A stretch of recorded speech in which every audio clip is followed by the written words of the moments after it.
नमस्कार साथियों, एक बार फिर स्वागत है आप सभी की अपने YouTube चैनल AKHD क्लासेस में। इस वीडियो में हम आरआरबी, एनटीपीसी और ग्रुप डी इन दोनों प्रकार के जो है परीक्षाओं के लिए महत्वपूर्ण इतिहास की 30 प्रश्न जो है कवर करने वाले हैं, जो कि रेलवे के विगत वर्षों में पूछे गए उन प्रश्नों को लिए गए हैं। तो बिल्कुल आप सभी जो है प्रश्नों का जवाब देने का प्रयास करें और चेक करें कि आप इन 30 प्रश्नों में से कितने प्रश्न सही कर पा रहे हैं। और ये जो है वीडियो नंबर 64 है और बाकी की वीडियो अगर आप नहीं देखे हैं तो आपको डिस्क्रिप्शन में लिंक मिल जाएगा, प्लेलिस्ट मिल जाएगी, वहां से जाकर आप सभी मॉक टेस्ट दे सकते हैं।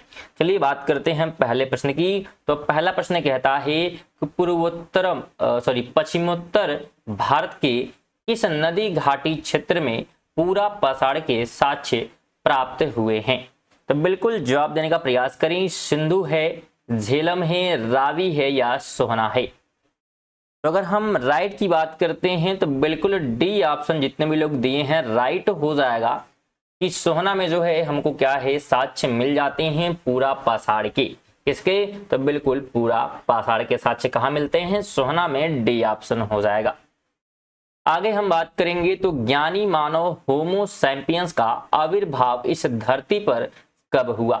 तो जवाब देने का प्रयास करिएगा। 10 से 20,000 वर्ष पूर्व है या 20 से 30,000 वर्ष पूर्व है या 30 से 40,000 वर्ष पूर्व है या 40 से 50,000 वर्ष पूर्व है।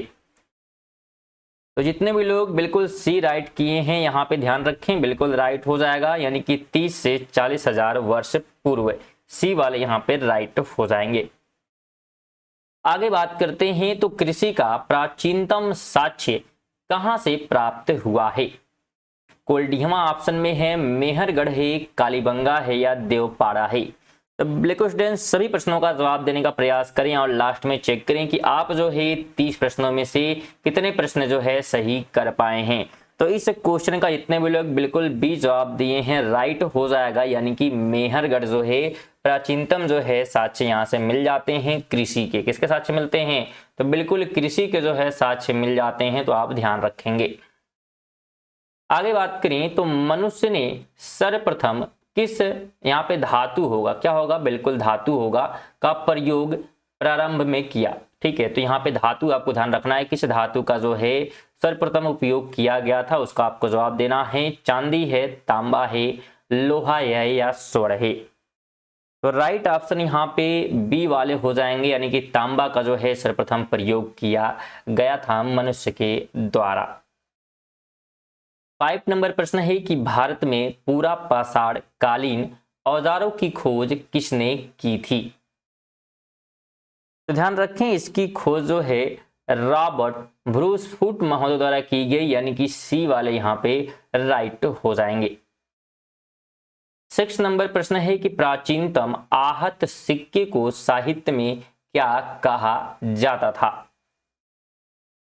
उन्हें जो है कहा गया है कासाड़ पर। क्या कहा गया है? कासाड़ पर। ऑप्शन नंबर ए राइट हो जाएगा।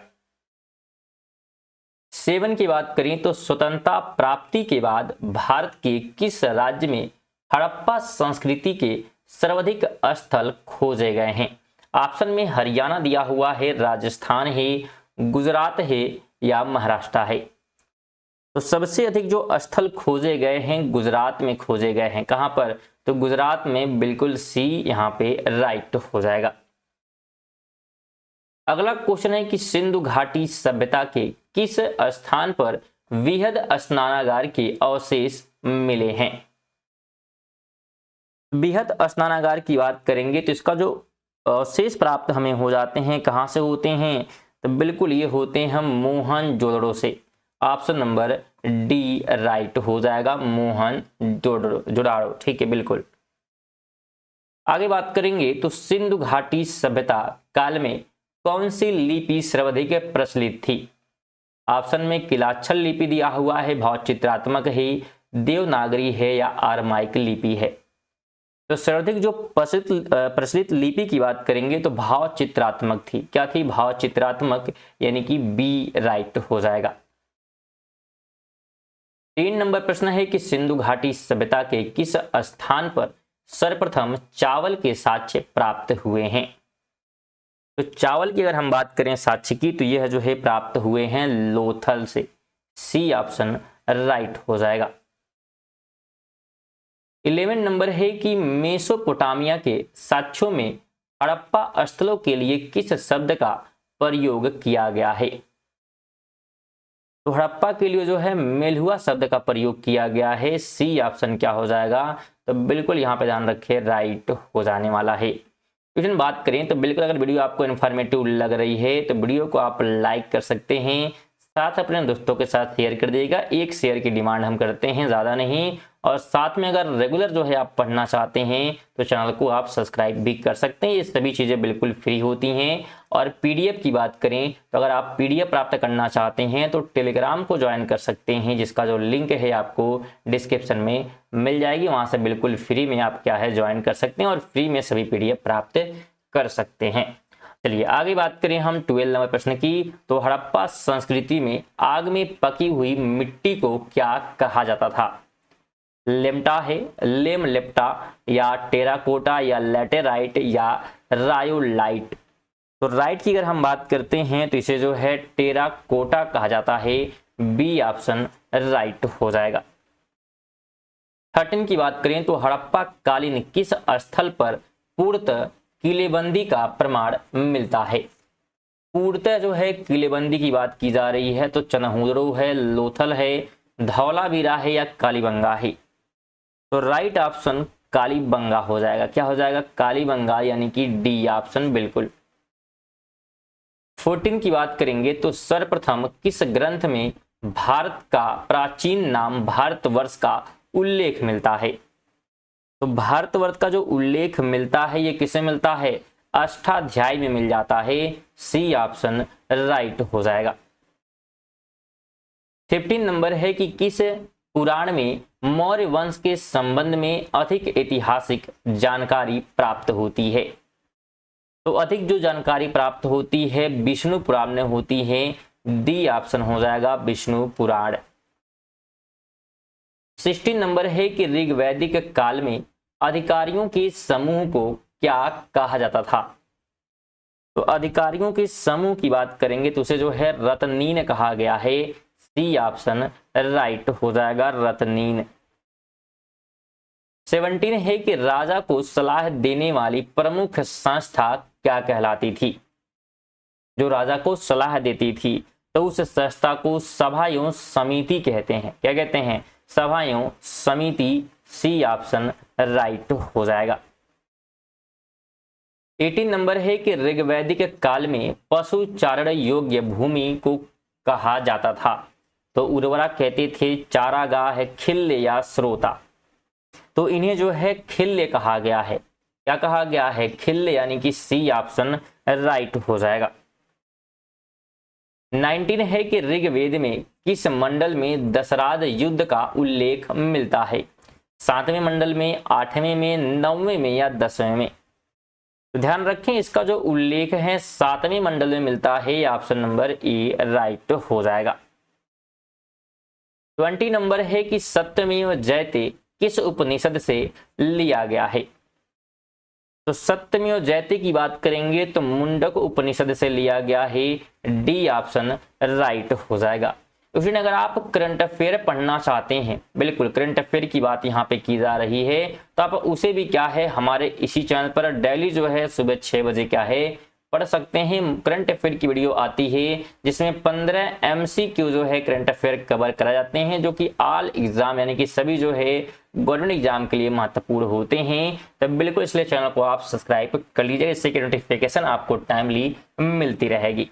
चलिए 21 की बात करते हैं। तो उत्तर वैदिक काल में लोहे के साक्ष्य का उल्लेख सर्वप्रथम कहां से प्राप्त होता है?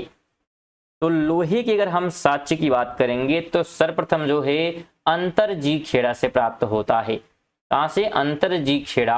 ऑप्शन नंबर सी हो जाएगा। नेक्स्ट क्वेश्चन कहता है कि बौद्ध ग्रंथ त्रिपिटक के किस भाग में बुद्ध के धर्मोपदेश का उल्लेख मिलता है? तो इसका जो उल्लेख मिलता है सुत्त पिटक में मिलता है। ऑप्शन नंबर ए राइट हो जाएगा। तो बिल्कुल आप क्या है ध्यान रखें, जितनी भी चीजें आपको बताई जा रही हैं महत्वपूर्ण प्रश्न सभी हैं। 23 कहता है कि जैन धर्म के अंतिम तीर्थकर महावीर ने अपना पहला उपदेश कहाँ दिया था? पाटलिपुत्र ऑप्शन में दिया है, पावापुरी है, वल्लभी है या राजगिरी है। तो राइट ऑप्शन यहाँ पे डी हो जाएगा। जितने भी लोग डी कर दिए हैं बिल्कुल यहाँ पे डी वाले राइट हो जाएंगे। राजगिरी में जो है पहला उपदेश दिया गया था। जैन धर्म के अंतिम तीर्थंकर महावीर ने जो है उपदेश दिया था। 24 नंबर है कि प्रथम बौद्ध संहिता का आयोजन किसके शासनकाल में हुआ था? तो ध्यान रखें इसका जो आयोजन है अजातशत्रु के समय हुआ था। बी ऑप्शन राइट हो जाएगा। 25 है कि किस बौद्ध संगति आयोजन के बाद बौद्ध धर्म हीनयान एवं महायान दो भाग में विभाजित हो गया? तो किसके बाद हुआ था? तो ये हुआ था चतुर्थ जो है बौद्ध संगति के बाद। डी ऑप्शन राइट हो जाएगा। तो फ्रेंड अगर आप यूपीएसआई की तैयारी करना चाहते हैं तो उसकी तैयारी भी क्या है आपको हमारे चैनल पर मिल जाएगी, कराई जा रही है। एमसीक्यू सभी जो है सिलेबस वाइज अगर हम बात करें तो एमसीक्यू कराए जा रहे हैं। तो आप बिल्कुल आप इस चैनल पर तैयारी कर सकते हैं। हाँ आपको बताया गया है कि मैथ ऑफ रीजनिंग की तैयारी कहीं और कर लीजिएगा। बाकी जितने भी हिंदी हैं, सामान्य ज्ञान है, सभी जो है महत्वपूर्ण प्रश्नों की तैयारी आपको यहाँ पे कराई जाएगी। आपकी तैयारी बिल्कुल बेहतरीन तरीके से हो जाएगी। इसलिए चैनल को सब्सक्राइब जरूर कर लीजिएगा और बिल्कुल शेयर की बात यहाँ पे की गई है तो एक शेयर जरूर कर दीजिएगा। चलिए आगे बढ़ते हैं और 26 की बात करेंगे। तो लिंगायत किस संप्रदाय का अंग माना जाता है? तो लिंगायत की बात करेंगे तो यह जो है शैव संप्रदाय का। डी ऑप्शन क्या हो जाएगा? तो राइट हो जाएगा।